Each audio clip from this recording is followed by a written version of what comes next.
When I was in first grade, I braided boogers into a girl's hair because she was mean to me. When I was in first grade, there was a girl who was pretty mean to me, and long story short, I just kind of thought she was a bitch. She was one of those girls who would be mean to you and expect you to be okay with it and nice to her and whatever. Obviously, now that I'm grown and I work with kids that age, I understand that they can just be that way, and it's usually just a reflection of their parents' behavior.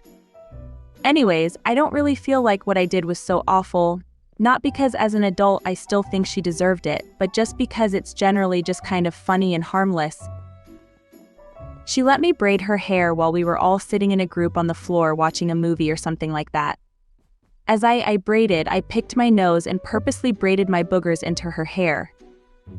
I still laugh thinking about it because I've thought it over, and the way the other kids treated me at that age was despicable. Kicking me to the ground on my birthday, not letting me play on most playground equipment unless I agreed to play the ugly girl or boy and pretend, telling me I was lower class.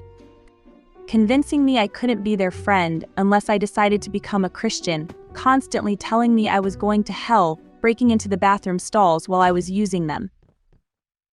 Our teachers saw most of this behavior and did nothing, so it really was on them, so my small retribution led to nothing besides the likely possibility that when she got home and her parents went to comb her hair, they were probably like, "What the fuck?"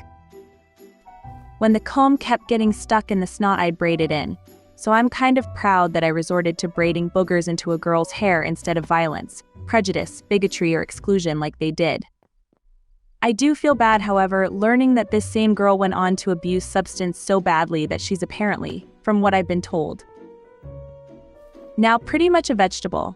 I don't blame myself for that. My booger braiding was not the reason why she got to that point, and I'm really not sure why it ended up that way for her. I assume she probably fell into the wrong crowd or what have you. I'd never be one to shame someone for that. I have no place to speak, but thankfully I am doing better and recovering.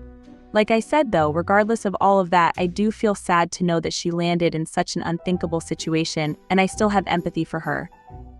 I hope she's being taken care of well. And of course I forgive her for her past meanness. She was nicer in high school. I always hope the best for people. But in a vacuum, I do think it's pretty funny that I braided boogers into a girl's hair when I was like 7 years old.